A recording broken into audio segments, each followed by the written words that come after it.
automatically if you trust that following your joy at every given moment is in fact what you need to do. But that's up to you. I would never tell you that you must.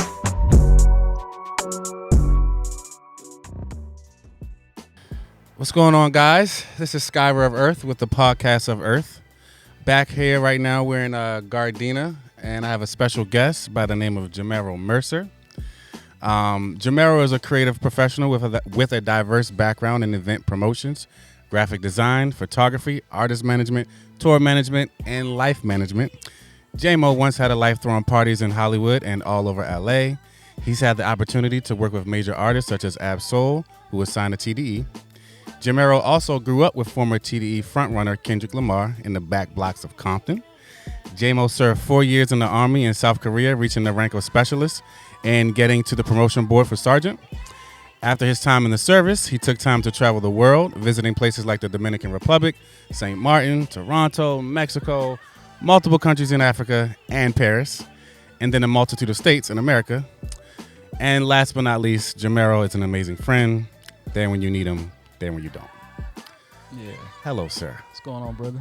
How you feeling today? Man, I'm good, man. Excited. Happy Mother's Day, by the way, to all the mamas out there. Yes. Happy Mother's Day. I have Jamarro here because he's going to speak on a topic that I feel must be heard. This topic is masculine and feminine dynamics within relationships and humans. And first and foremost, because I want to get into it, why do you feel that you're qualified to speak on this topic? That's a good one. I asked the same question because with the internet and social media, everybody's an expert nowadays. But, I mean, from people watching this video, they can say I'm qualified or not qualified. It's for the people to say. Me, I'm just giving my perspective. I'm giving a perspective from a 38-year-old level-headed man with integrity, with credentials, with people that can vouch to say I'm a solid human and man. So I'm just giving you my angle and my perspective. We all awareness is a bunch of different perspectives. So I'm not here to say I'm the expert. You should listen to me. I'm here to give you my perspective from this viewpoint. So now you got a new angle on the story or the conversation. And that's why he's here. Very well said. Perfectly said. So first, let's get into a little bit of your backstory, just so we can kind of paint the picture of who's sitting in front of the camera today, so people can have more of a relatability to what you're saying. So how did you grow up, and more so, what shaped your views of women as a boy? What shaped my views of women? Honestly, it was my peers. I really didn't have no viewpoint of women, like as far as like man, woman, dating, finding a wife. It was just going to school and hearing what my friends was saying about women. Okay. You know, they gave me my first perspective, and whatever they said, that's what it was. You know, because I didn't get the birds and the bees talk. You know. Okay, so did you not have any masculine influences in your family that you were able to kind of learn from and sort of mold an image of what women are and like how you should interact with them? Not at all. Not even a little bit. Okay, which is definitely an issue. I was raised by my aunt and my grandma. Okay. So two women perspectives, 100%. Which I know is the the predicament for a lot of black boys in America for sure. Okay, so were there any influences outside of that? Outside of, and positive or negative? So outside of being in the home with your aunt and your grandma, how was your view of women being shaped for you? Outside of my friends, I say the media, TV, music videos, the neighborhood, like how I would see dudes navigate women in my neighborhood as men. And the first masculine kind of pictures I have was the OGs in the neighborhood. Okay. Like if you was like, one of the OGs or, like one of the ones in the neighborhood, you was the man. And that was my vision of who the men were. Whoever had high ranks in the hood was the man to me. And that can look like anything. Yeah. So that could be that could be the guy going to church every Sunday. That could be a pimp. That could be a drug dealer. It's a wide range, but it's like there's no clear-cut formula though. For me, it was the tough guys, the guys that's getting the money, and the guys that had the girls. Okay. So Okay. that was my vision. Like, you got to know how to fight. Mm-hmm. You gotta have some females, a lot of females, and you gotta be getting to the bag. And that was like my man box right there. Same, pretty much. I pretty much grew up the same way. You know, F bitches get money, you know, the phrase. And speaking of which, I kind of want to get into, because you mentioned media. How do you feel like music was used as a tool back then? Do you feel like music was influential to how boys grew up in the hood and their views of women? Definitely for me, for sure. Mhm. It's like I was in the era of Juvenile. You know what I'm saying? Girl, you look good. Why don't you back that ass up? Yeah, yeah, yeah. As a however old I was, 12, 13, 14, Mm-hmm. hearing that on repeat, Mm-hmm. going to parties. Mhm. Like, our parties was different. People was actually dancing. I mean, they got twerking that's happening now. Yeah. But It was a little different back in the day. them garage parties, them Yeah, yeah, backyard yeah. parties, that's where the real twerking was, when it was going Twerking, down. twerking before twerking was a word. But yeah, it was really like, a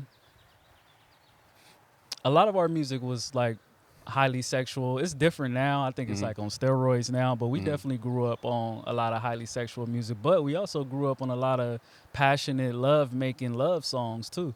Because our R&B was different now. Like, our R&B, people actually was having like real love songs. It was real deep passion integrated. I feel like it was like on the way out. So like, because like you said, R&B now is a whole different thing. But when we were younger, I feel like R&B was amazing, but it was on the way towards where we are now. We definitely got the last little corner Of the greatness. the love R&B. Yeah, the true baby making. I actually love this woman. I want to make her feel good type shit. Yeah. Okay. We're gonna switch a little bit. What makes a great leader? And now, right now, we're staying in the frame of masculine energy right now. Yeah, I believe a great leader comes from being a great follower, because you have to be trained properly. Like leadership is something that you learn. I mean, you can learn it from life, but a lot of times you learn leadership from training. How to you can see it in other people on how to give direction properly, and you can do it yourself. Confidence, for sure. Having a vision, being able to communicate, like having a elite level of communication awareness, because everybody communicates different. So I can give you direction, and I can give somebody else direction. Y'all might take it a different way, but I feel like a great leader is somebody who I can target my energy properly to you, to give you the message, and then change the whole angle and give somebody the same message. So having diverse communication is definitely super effective when it comes to being a leader. Do you think, and I do agree with the diverse communication, do you think all men should be leaders? Absolutely not. Everybody's not built for this. Just because you're a man don't mean that you're a leader. Okay. We can't blanket statement that on all men, because some people are great leaders naturally, and some people know how to get behind training, and then some people just ain't qualified. And just because you're a man does not make you qualified. So if you stand in that position, as a man, and you're given leadership and direction, you could tear it up, you could burn the whole building down just because you felt like you could be in that position because you're a man. Nah, that is not it. Just because you're a man does not make you qualified. And this is why this man is on the podcast today. Because I love that answer. I agree. I think a lot of people would, the first answer would be, oh yes, because he's a man, he should lead. There's dynamics here, and this is why we're talking about this. There's balanced dynamics, and there's going to be situations, and I'll kind of bring it to you. Do you feel that there's relationships where the woman is more of the leader? And I guess briefly, like, what does that look like to you? Yeah, that's cool. Like, a woman could definitely lead in a relationship, and that's cool. She just got to know the pros and cons of the leadership, and the man has to know the pros and cons of leadership. Absolutely. So if she is a better leader, and she's leading the relationship, she knows that the dynamics of the relationship might shift a little bit. You can't be the leader and be given direction and be better at the job, but then expect traditional manhood expectations from him 100%. Like, the dynamic would flip. Yeah. So just know, even as a man, if you get a woman that's a leader, you can't can't be coming in trying to put your foot down as the man and as the leader if you are not the direct leader of the relationship just because you're a man. I think that's where people get everything mixed up at. So if you're a woman and you want to lead, just know that he might not be that man that's going to hop up and take charge of things. When sometimes you be like, man, I wish he would, but you didn't get that man. And this would have been established in the beginning as well. Like, this isn't something that you figure out later on. I think that with these relationships, I think one of the problems is that we're not establishing how we feel and what we want it to be in the beginning. So it's talked about a year, 2 years later. It's like, oh, this isn't really what. Well, he came in on some non-leadership shit. So why do you think now you want this strong man? It's like, and so I want to say, like, the dynamics can be flipped. It can be that the woman is the leader and the man is more of the submissive, and he's kind of in the background and playing that role. But let's just know that that's what it's going to be. And if you want it to flip, I don't know if that can even happen. You can flip it. You just got to know what comes with that and be prepared for it. Yeah. So you can't, like, as a man, if you taking, the back seat on a lot of things, you can't come in making demands like in a traditional situation. You can't come in making decisions, because if she's usually making pivotal decisions and then you pop up like, I want to make this decision now you causing chaos. Yeah, now it's conflict, because now y'all flow ain't working right. You that's know not the what I'm saying? balance. And just because you're a man doesn't mean you can do that. If that's what y'all establish, whoever's best qualified for the job should continue to do those things. I love that phrase, whoever's best qualified for the job. It is a job. Being a leader in a relationship is a job for sure. I agree. There's this phrase, high value man. I kind of want to bring it up just so we can kind of bring it up and then move through it. What do you define as a high value man? Is this the same qualifications of what you put as a leader, or how would be a different variation of that? I actually love this question because when I first started hearing high value, it showed me that the things that I value, other people don't value on a high level. So when they was talking about high value, honestly, in a nutshell, it's $100K a year. If you make $100K a year, you qualify as high value. And to me, that's ridiculous because having money is definitely very important, and being able to make money, because it's a resource and it's a tool to provide for your family for sure. But what if you make $100,000 a year and you in debt $300,000? Right. Nobody's asking those questions. So what is your real net worth? You in the negative. You poor. But he make $100K, so he's high value. So he gets in all of these circles of privileges, I guess, of women. But for me, value, it comes from morals and integrity, your heart. Do you want to be a father? Like, a high value man is a man that wants to be a father or take care of 100% kids. Agree. Like, want to, not just do it, but is enthusiastic. To me, that's valuable, because you can deal with a guy, once again, that's a $100K earner, but he doesn't care to build a family. But you telling me this man is high value? High value to what? To himself? He's not high value to the family, and he's definitely not high value to the woman. So for me, morals, ethics, integrity, your heart, your interest in being a man, your interest in being a leader, your willingness to sacrifice, your willingness to have selfless service for your family, your willingness to sacrifice your life physically, mentally, and spiritually for your woman and your family. Is this man going to take a bullet for you and a family? Is this man going to even get down? Is he going to even knuckle up? He made $300,000 a year, and somebody going to run up, slap your girl on the ass and run off, and he going to look around. Yeah. That's high value to you? Yeah. That's worthless to me. So it seems like we got the definition of value within that phrase a little messed up. And I think they started equating value to monetary and not actually thinking about what's valuable to them, because I guess high value man will be different for each woman in a way. I love that. We get into it, guys. We get into it. So we're almost finished with the masculine section here. I did this in sections. What do you feel is the result of boys who don't grow up with access to this evolved state of a man? So this high value man that you just spoke of, what do you think are the consequences of not being around that?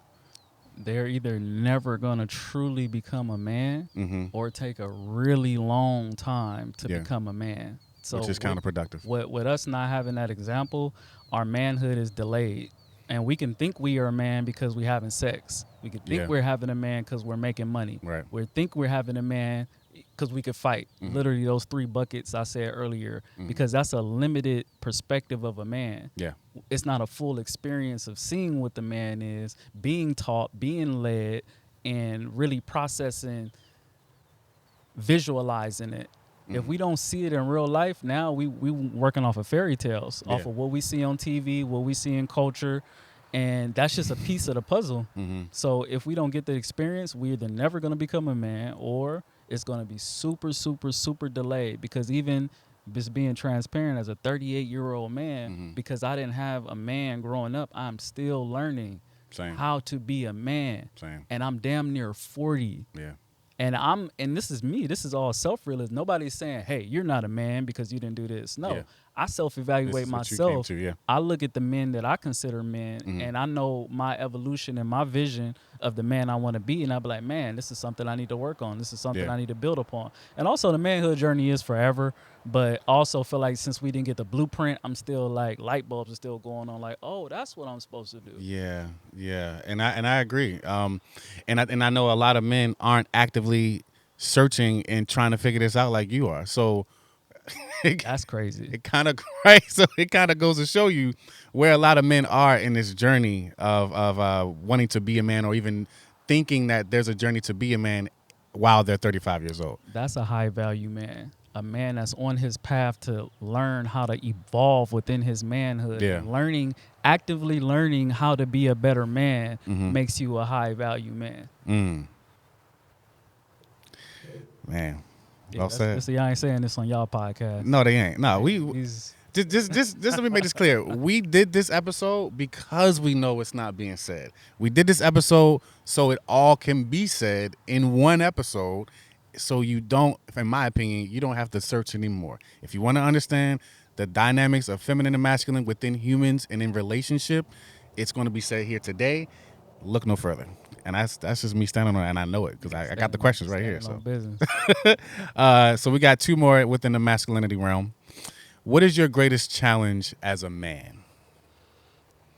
I know that might be a broad, but what comes to mind for you? To find balance between like work and play. Yeah. I feel that. As a man, I feel like I always got to be doing something. I always got to produce something. But we also forget about our peace and mental health. Yeah. Because we can work ourselves to death. You know what I'm saying? Yeah. And just finding the balance between that and knowing that as much as we want to have fun and relax, that really doesn't matter for high value men. Sometimes you just got to get what needs to get done. Yeah. And we have to sacrifice a lot to be, elite level men. And it's like work now, play later. Yeah. So even me, I feel guilty about relaxing a lot of times. Same. Like just chilling a little bit. Just and a I'd be little like, bit, Man, right. I should be doing something right now. Or why I'm like, even like last night, I'm playing the PlayStation. I'm getting back into gaming to just trying to find a balance in my work play. And I'm like, why I'm not doing push-ups in between every game? And it's crazy, and I know I'm really not truly relaxing. So Yeah. I would get in the spots of peace and relaxation, but the next day I really don't be relaxed because I felt like I wasn't being productive enough in my relaxation room. or you just wasn't truly relaxing. So when you get up the next day to go work, you don't feel like, okay, I was relaxing yesterday, I can go work today. It's kind of like, I've just been working the whole time. Yeah, I get it. And last question, if you haven't already stated, what is men's problem today? What is our issue? When we bring up this dating and all of this stuff, I think that I'm going to say there's a lot of accounts that definitely go at women and what they should be doing. So I want to know, what do you feel, how are men getting it wrong right now in the dating world? What's interesting is I think the way we getting it wrong now is the same way we've always been getting it wrong, and it's putting so much value on sex.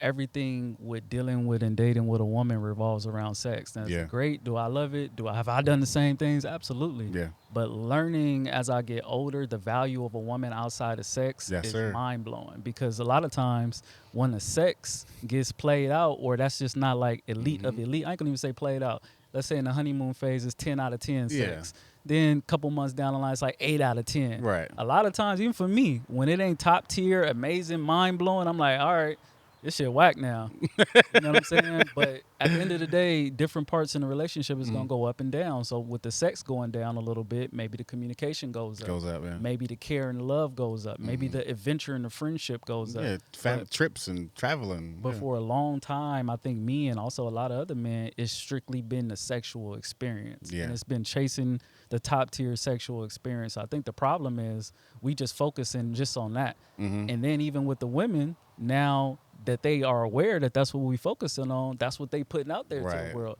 And they not even working on their other skill sets and relationships because a lot of dudes will be satisfied from just the sexual experience. Yeah. And it's so many more layers to a relationship than that, and that's the problem. Sex is just a piece of the operation, and also even becoming a man, learning about semen retention, something I learned out on my own. No man ever told me hold your nuts. You know what I'm saying? Never. I did hear it one time Ever. when I was playing football. They was just like, don't bust nuts before the game. Yeah, You know, I've but they heard that. no real man actually gave us the real breakdown, the science behind it, his experience. So Yeah. I'm like, all right, don't bust nuts before the game. But then niggas will still bust nuts before the game. Of course. And you know, but to answer your question, the problem is prioritizing the sexual experience and not diving into the other pleasantries and all the amazing things a woman has to offer outside of what's between her legs. I 100% agree. I think that my life changed drastically when I stopped looking at women like a piece of meat. When I stopped like, oh, the main objective is to get in the pants, and then whatever happens after that is whatever.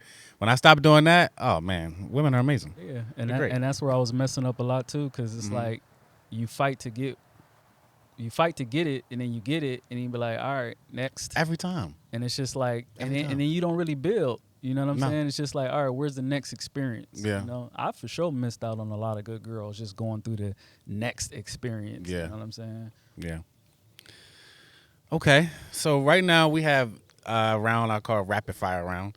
It's a few questions, and I would like for you to answer very quickly. And the first couple are like, you know, one word, but then I think the last two is more of a statement. But again, it's the first thing that kind of comes to your mind when I ask you this. Spirituality or awareness? Awareness. In and out or fat burger? In and out.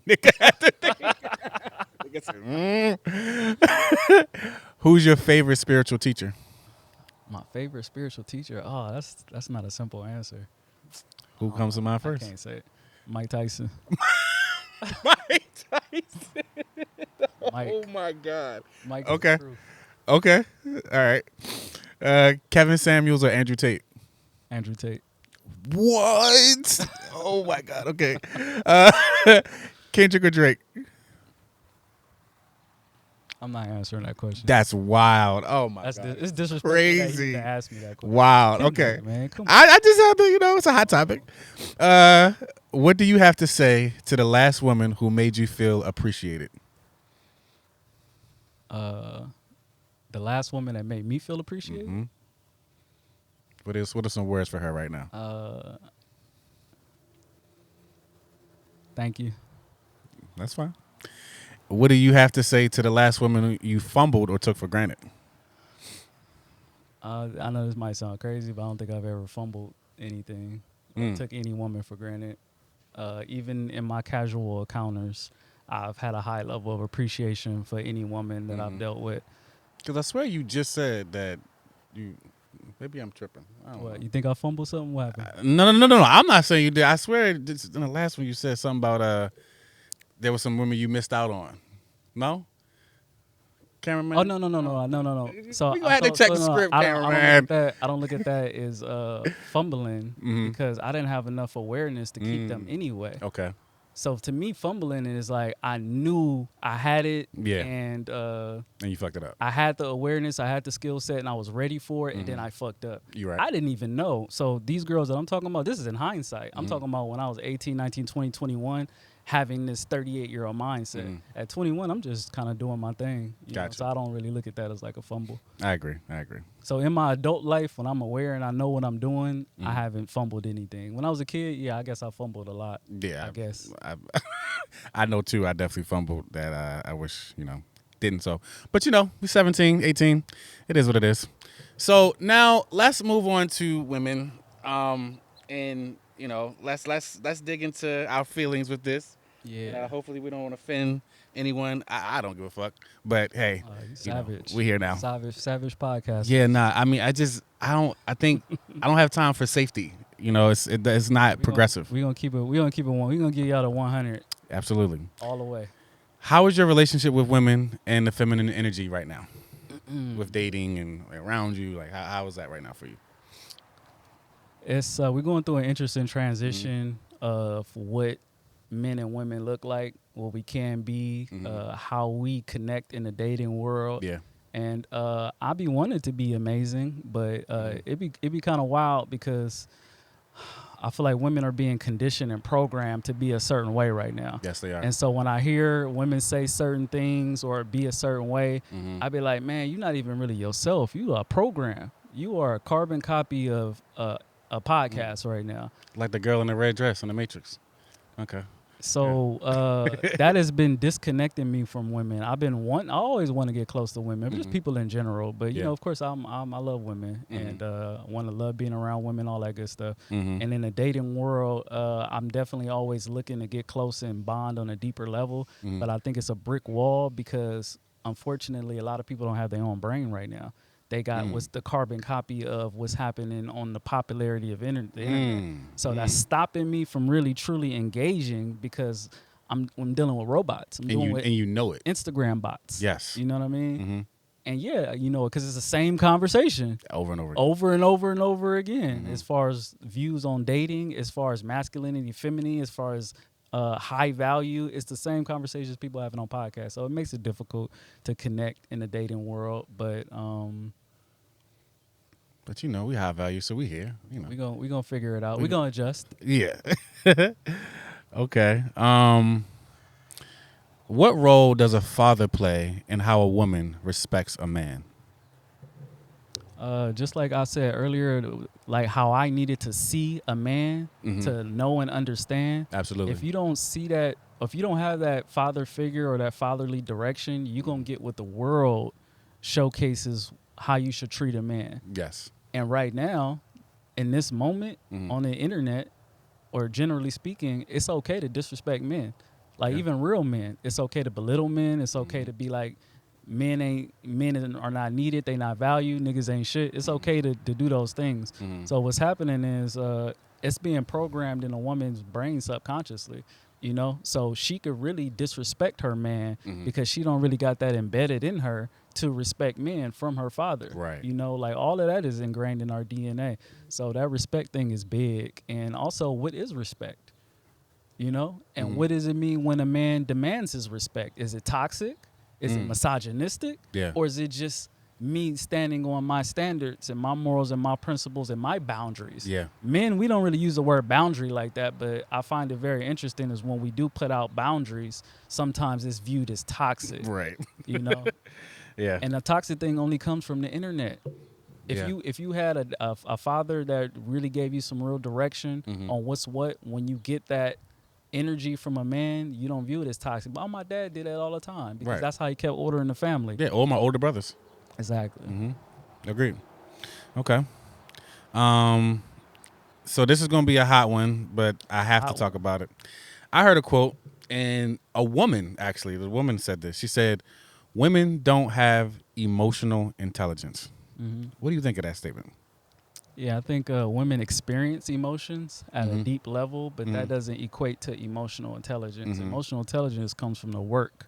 And you have to be to a point to where you feel like you need work with your emotions.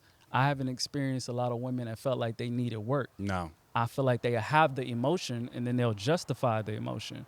I think that because they feel they're emotionally based, that there's intelligence behind it. Yeah, and the intelligence comes from the education and the understanding and the dialogues you have with yourself and the studies and even like how your hormones work. Like a lot of women will say, I was on my cycle and that's the excuse for the blow up, the this, the attitude, the ups, the downs. And that's cool, you know what I'm saying? But at the end of the day, like, have you even really did the research on how to counteract your biological time clock, you know what I'm saying? Or like the hormones, like, do you know how estrogen and testosterone works? Do you know what you can do to make them go up and down so you can actually give the world a different you? That's intelligence. It's Yes. like, I'm upset because I'm on my cycle, so I'm just gonna lash out, or I'm just gonna do all these things, and later on be like, I was on my cycle, I should have got away with it. We call that insanity where I'm You from. know what I'm saying? So Yeah. at the end of the day, the intelligence is like, cool, I know I'm a lash out, and I know I'm like this when I'm on my cycle or whatever way. What am I doing to counterbalance that? Because I know my emotions is going to be up and down. Yes. Do I isolate myself? Do I communicate it? Do I choose a different diet that maybe actually helps out? That's intelligence. So just experiencing That emotion, logic weaved in. yeah, just experiencing emotion doesn't make you emotionally intelligent. And experiencing a lot of emotion doesn't make you emotionally intelligent. No, it doesn't. It's just you're an experiencer of emotions. All right. I love that. Love that so much. Define submission within a relationship. We need to get this out the way. Defining What is submission? It's the high word. They don't like it. But It's- but from a truly mature space, what does that look like for you? It's just being able to accept direction and leadership. Yeah. And when it comes to this is the man, this is the woman, and we both feel strongly about something, we can do this all day. Yeah. But somebody gotta, all right, you got that. The submission is, it's like, you know what? I have my opinions and I have my thoughts and they're valuable. You have yours and they're valuable. But you know what? I'm going to let you take the lead on this one. Even if you disagree, like, you know, I don't think we should go there. I don't think we should invest in that. But you know what? I picked you to be the leader in my life, so I'm gonna go ahead and rock with that. It's just literally taking that second place spot. You know, I didn't even second place spot. It's just taking the non-leadership spot willingly. That's a better way to say it. Yeah. Because you trust this man to be a leader, even if sometimes he gets it wrong sometimes. If you say, hey, we should have went left, y'all go right, and that it ends up that y'all should have went left. But now he knows, okay, this woman, her intuition, her guidance is also valuable.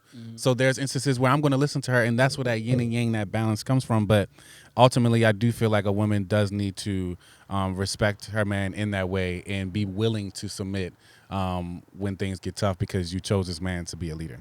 And or your also leader. that spot of submissiveness is not a spot that is less than. No, it is It's absolutely it's not. a weaker spot. It's No. not a lower spot. No. I mean, if you want to talk about semantics, if you saying higher or lower, like in that aspect, yeah, it is. You know what I'm saying? Like I'm like you're the leader of this podcast. I'm a guest or I'm a worker. We got a hierarchy. Sure. But at the end of the day, every piece of this pot is of equal value. Absolutely. So if you look at it as like a first or second place thing, you always gonna feel a way about submission. But a man needs a submissive woman as well. And that's how he stays charged up. Yes. That's how he stays focused and motivated on being a man because he has somebody actively dependent on him. And even Yes. on a deeper level, this is his first step in manhood. Yeah. I mean, in fatherhood, because you're gonna lead your woman, direct your woman is gonna submit to you, and guess what? You're already gonna be prepared for the child to come in because you've already been leading your woman, and she's already been following the program.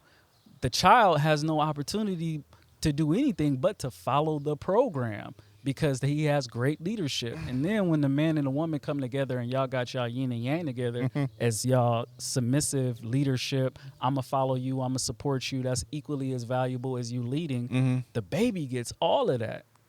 That's why, just so y'all know, this is why we having these conversations, because I personally have an issue with the dysfunctional family or the separation of the family or the normalization of single mothers and single fathers. Yeah. I didn't grow up with a whole mother-father household, so I told myself that's what I wanted. Yeah. And now I feel like it's just super normalized. It's like, this is our culture. Baby daddy and baby mama is our culture. Yeah. And that's disgusting to me. Yeah. Because I know how the kids are suffering. I know how I suffered. Yeah. By the grace of God, I got lucky to actually get some awareness and some sense from somewhere to actually make good, straight decisions in life that's evolving manhood or evolving the world. Some people that didn't have a mom-dad situation, they grow up and they terrorize the world. Not because they bad people, because they just didn't know. They didn't get direction. Yeah. They might have taken the influence that they got from the neighborhood as far as like, oh, this dude, he robbing dudes all day.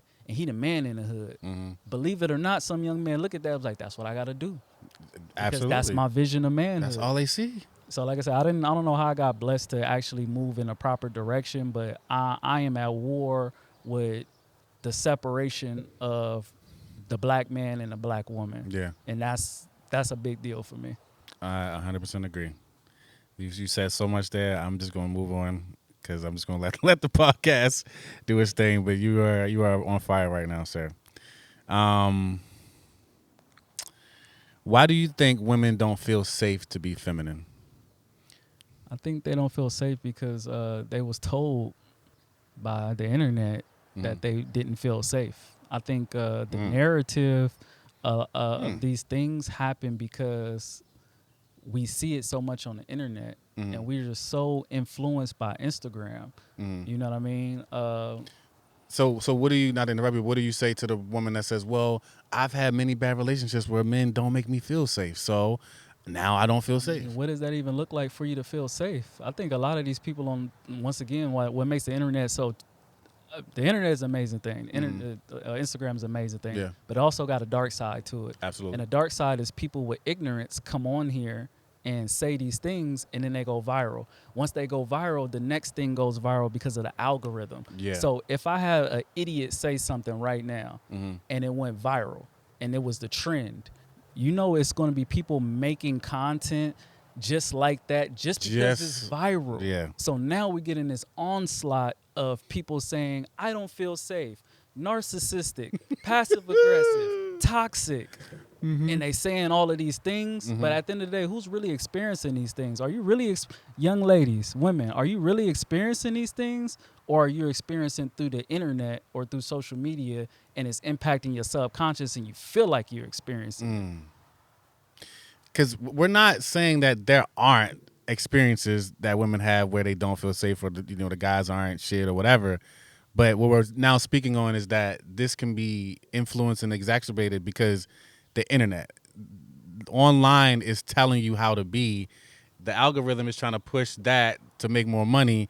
So it's just influencing people with whatever Instagram, how Instagram is making money. That's how we're getting influenced. And I only Simple as say that. that not to be insensitive about anybody who's been in a non-safe situation, but I think it's always like a theme. Yeah. And it's always like collective. Like when toxic was a thing, for 2 years we heard toxic. Absolutely. For 2-3 years we heard narcissistic. I don't know what the hot word is right now, like even boundaries and red flags. Yeah. Like when these things come, they hit us so hard because we being programmed by the internet. So if we on the internet all day, we'll be talking to with our family and our friends and at work. We talking about the same red flags. Right. We talking about the same narcissistic guy. We talking about the same, you know what I mean? So like I said, some people, might be in a situation where they don't feel safe. I don't want to feel not sensitive, and not that my level of care. Absolutely. But a lot of topics is just so highly influenced. I think everybody, I'm going to say 90% of people aren't even their real selves. They are whatever's happening on the internet. Yeah.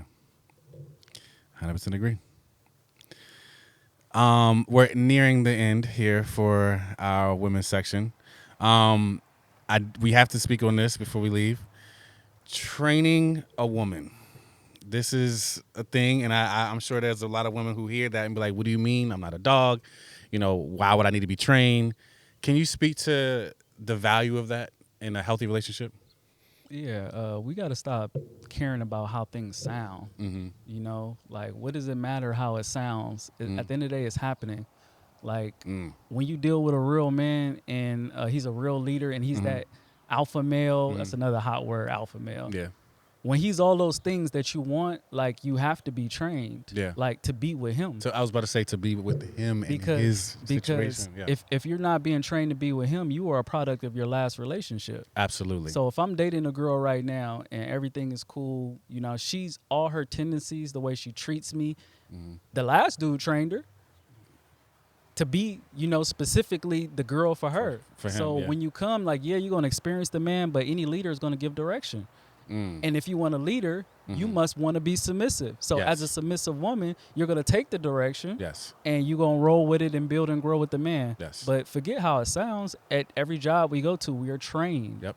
You know what I'm saying? Like every sports team you play on, even with you setting a boundary as a woman, you are training somebody. So you're training the man as well, and y'all actually training each other. But at the end of the day, when you pick that submissive role, you're going to take the back seat in some things, and that's what being submissive is. You know what I'm saying? That's what being trained is. I'm open to understand and learn this man and follow his direction, follow his leadership, and follow where he's going in life. That's me being a submissive woman. So, yes, I'm being trained. You could say coached, because it sounds a little better. You can say directed. You can say learning.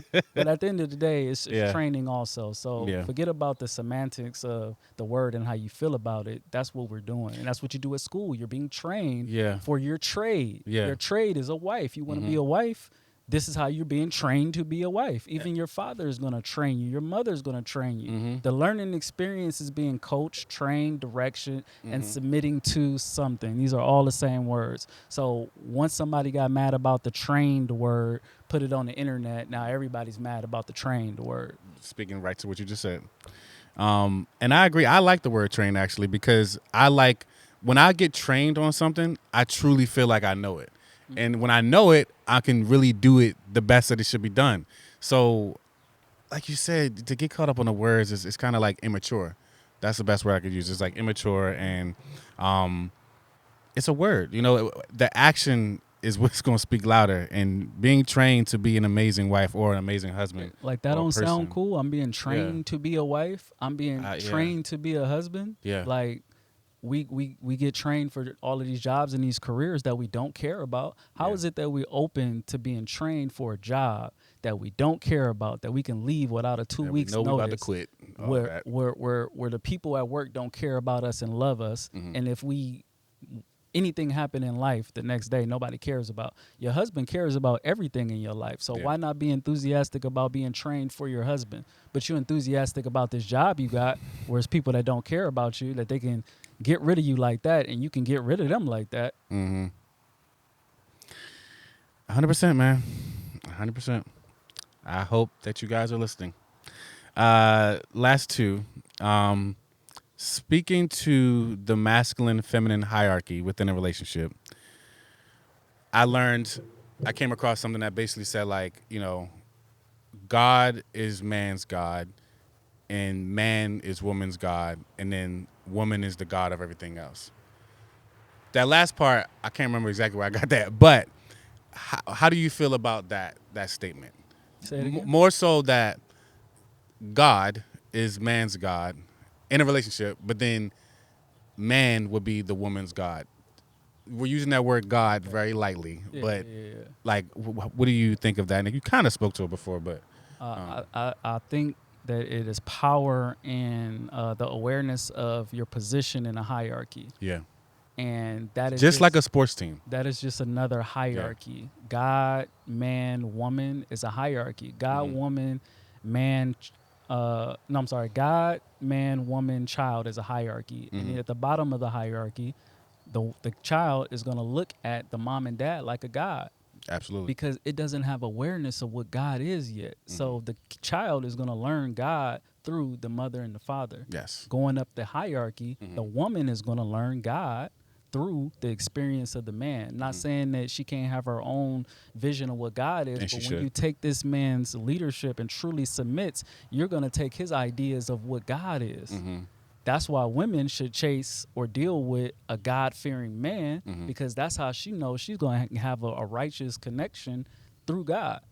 And in the man, the crazy part about us, we really got to move through faith, because we don't got nothing to look at but God to navigate this whole thing. Yeah.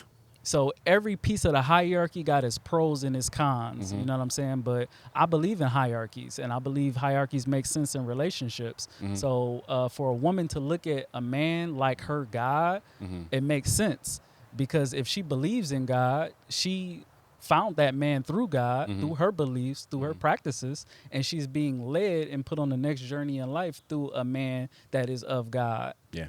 That she sees God in and God through. And that's where the trust comes from. Right there.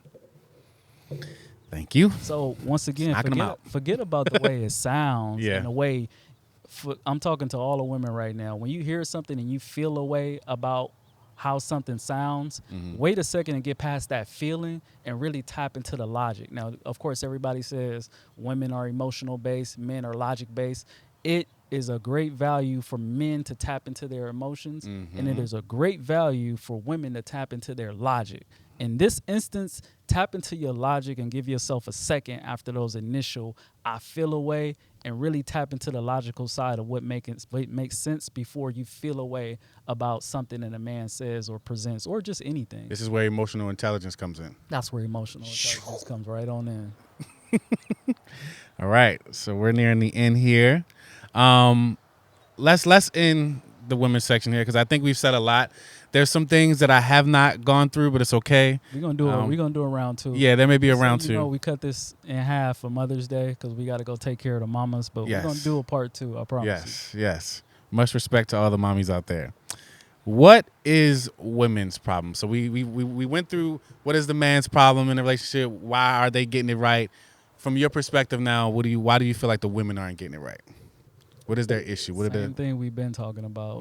The influence on the internet, and the impact and the value of a man making a certain amount of money. Women should definitely be chasing character in the man. Yeah. Okay. Like character trumps everything because everybody is going to make money at some point. Like if he's 28 and he ain't making 100K, I'm going to give y'all a reality check. That really ain't happening. If you really do the numbers on this, nobody's really making this money. Even quick story time with me.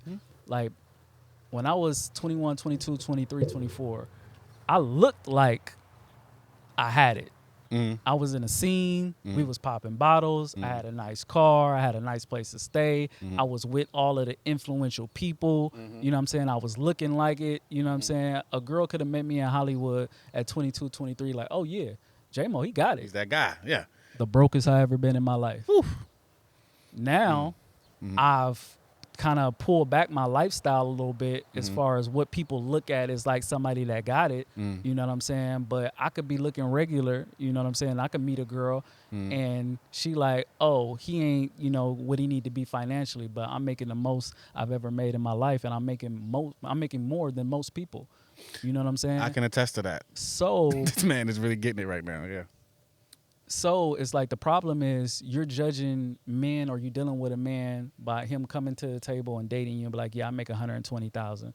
Yeah. And it's like, okay, well, he checks off 80% of the boxes. No, he checks off one box of 20 boxes. Yes. So that's the problem. The value system is all screwed up. Gotcha. And I think it's part of, you know, the internet, you know. And also it's just like, it's a lot of like pay to play energy. You know what I'm saying? Like you can get my time, you can get my energy, you can get my presence, you can get my pleasantries because you're paying for me to blank. Have fun, go on vacations, date, have an experience. And that's not a real relationship. That's like goods and services. This is like, you know, this is a business transaction. Yeah. And that's cool if you're doing that, that's cool. But generally speaking, if you're looking for a relationship or you're looking for love or you're looking for real connections, that ain't happening in those type of transactions. No. Okay. So I love what has transpired here. I feel like we did a great job of covering the masculine, how it played a role in your life. What's the issue with men right now? What do we need? I feel like we did the exact thing with women, except we're not women, so we can't talk about how it plays a role in our lives, but we can talk about how we experienced it. And I want to get into some conclusive sort of questions here, but I also just want to pull up a video, and I want to show you this video, and I literally just want to get your thoughts on what is being said. So at the bottom, you just hit open app, and it'll open right. Men and women are like plugs and sockets. Men want to give, women want to receive. When women act like men and get in masculine energy, it's like two plugs coming together. Nothing's going to happen. But when you're operating in your soft girl energy, being feminine as a woman, when the plug goes in the socket, when the masculine comes into the feminine, together, they can light up the world.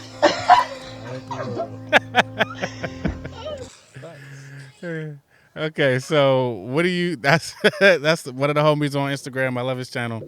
What do you think of that video? Yeah, let's actually shout this guy out. Money something. Yeah, actually, Ugly Money Niche. Ugly Money Niche on Instagram right now. Shout out to him. Love his channel. He's like misogynistic. He sounds like a misogynist. That's the problem right there. I'm just saying. You can't judge it off the name though. So you want to know what I think about that? Yes. Yeah, man. Yeah, definitely. It's women. It's interesting. Women in general, or not even say women in general. The internet. Yeah. I'm gonna go. Everything goes back to the internet. Instagram, social media, Twitter is saying that it's a woman empowerment movement, right? I truly believe women trying to be empowered is taking away their power because they're getting power through getting better jobs, External things, going back to school and getting higher degrees, making more money. You know what I'm saying? I believe with doing that, unfortunately, it's the pro and con. You doing 50-hour weeks. You working 2 and 3 jobs. You going to school full time.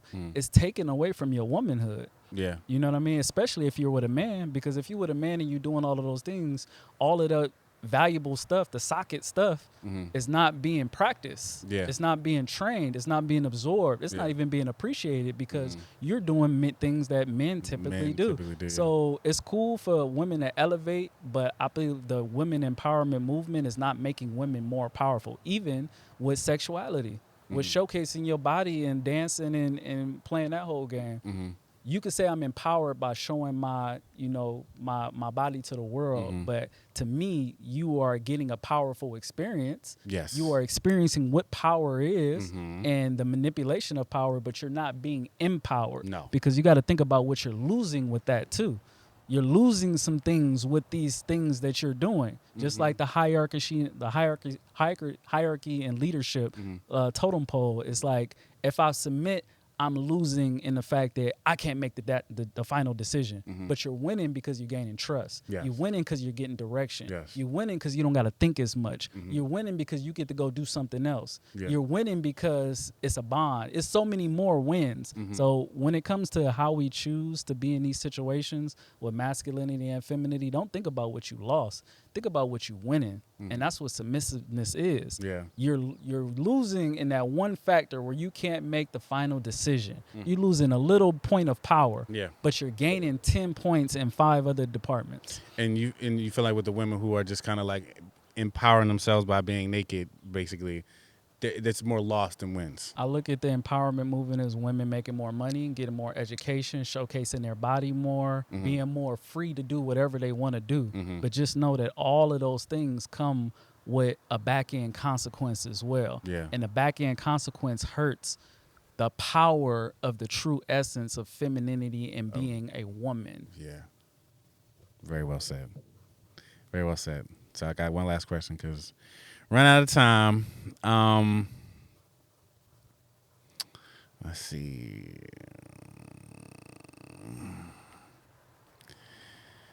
So maybe 2 because they're kind of short. Okay. So far in your experience on Earth, what would you rate it? 10 out of 10 experience. Would you suggest a soul to come here? Absolutely. Okay. On some spiritual angles, I read that people come to Earth to knock out the most karmic debt because this is the hardest place to live. Yeah. That's on some spiritual mumbo jumbo stuff I read in one of the books. You know what I mean? But it made sense to me because it is hard because it's like we got free will. We know what's right. We know what's wrong, but we have all the temptations. All the bad things feel good. Yeah. Being a good person is hard. You could randomly get shot at any second or murder or raped. You know what I'm saying? You can get kidnapped. Your kids could die. Yeah. It's a lot of hurtful stuff Yeah. to experience, but it's also a lot of love and a lot of euphoria and a lot of unity.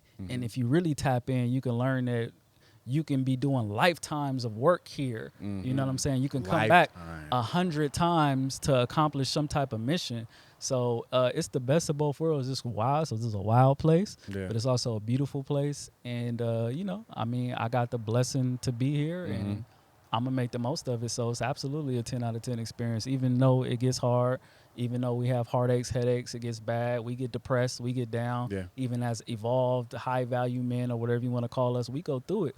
And, that's just a part of the game, part of the experience, the life experience of Earth, of the flat Earth. Agreed. Hey, there we go. Woo! Whole nother episode. What advice would you give a new soul entering into this realm?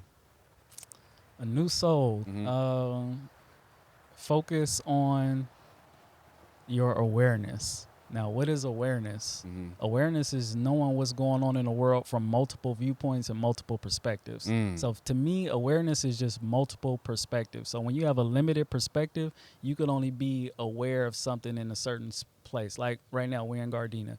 At this point, at some point in life, this was like a lot of hoods, you know, a lot of gangbanging activity. Yeah. If you only had the angle of gang banging, every time you come across this place, this will only knock out one light bulb of, oh, that's the hood. I got to be a certain way. You got to walk a certain way. You know what I'm saying? I got to look around. You know what I'm saying? But what if it was like a community center over here? Yeah. What if you play basketball over here?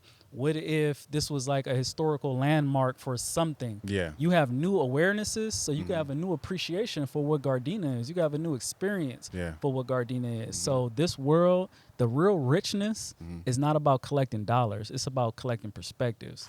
That's the bar. Clip that. If you got $1 million, you can have a certain experience. But if you got 1 million perspectives, you have true awareness on what's what, and you can navigate any operation, and you can adjust, you can teach, you can learn, you can lead, you can submit, and you can really navigate this world fully with the most cheat codes. Like you got all of the Grand Theft Auto cheat codes with awareness. You can lead and submit, ladies. We're going to lay that right there. And we both lead and submit. I know, but it's just like you got to know how to play this game, Men submit too. Yeah, absolutely, you know? absolutely. And final question. If you passed today, would you be okay with what's left behind? Absolutely.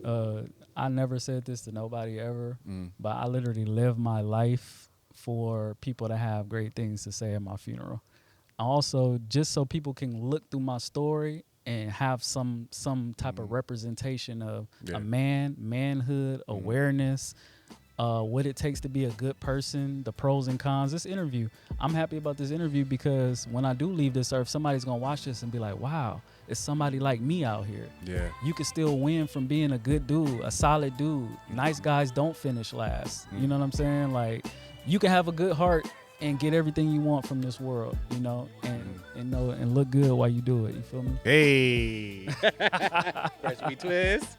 All right, well, you know that has been this episode of the Podcast of Earth with Jamarro Mercer on masculine and feminine dynamics. I appreciate you so much for coming here and just spitting game and delivering the message that I knew you would, so we can be done with this, because I actually don't want to talk about this no more on social media.